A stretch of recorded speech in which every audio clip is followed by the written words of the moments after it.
Satreskrim Polres Sampang mengungkap kasus dugaan ruda paksa bergilir terhadap seorang anak perempuan berinisial RR, 15, warga Kabupaten Sampang, Madura. Ironisnya, kasus tersebut diduga berlangsung secara berulang dalam kurun Februari hingga Mei 2026 dan melibatkan puluhan pelaku.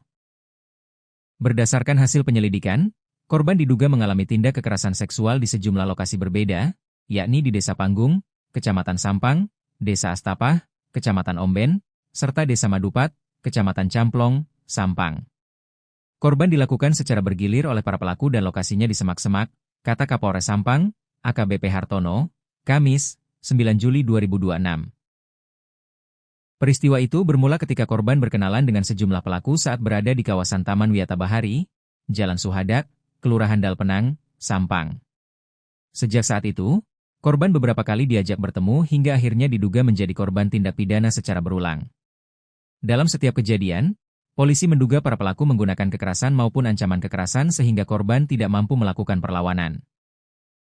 Korban tidak berani melawan apalagi melaporkan kekerasan yang dialami karena diancam akan dibunuh, terang AKBP Hartono.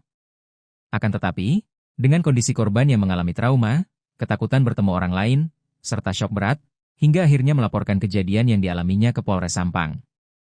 Korban ini hanya tinggal dengan neneknya, dan merupakan korban broken home, kondisi keluarga yang tidak utuh atau tidak harmonis, tutur AKBP Hartono. Dalam perkara ini, penyidik telah menetapkan sebanyak 27 orang sebagai tersangka.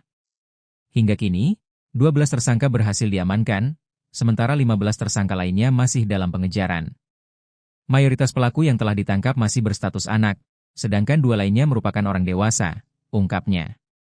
Penyidik menjerat para tersangka dengan pasal 473 ayat 2.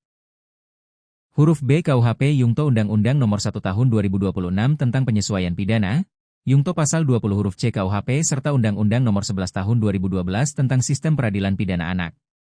Lebih lanjut, AKBP Hartono menegaskan, kasus tersebut menjadi perhatian serius jajarannya.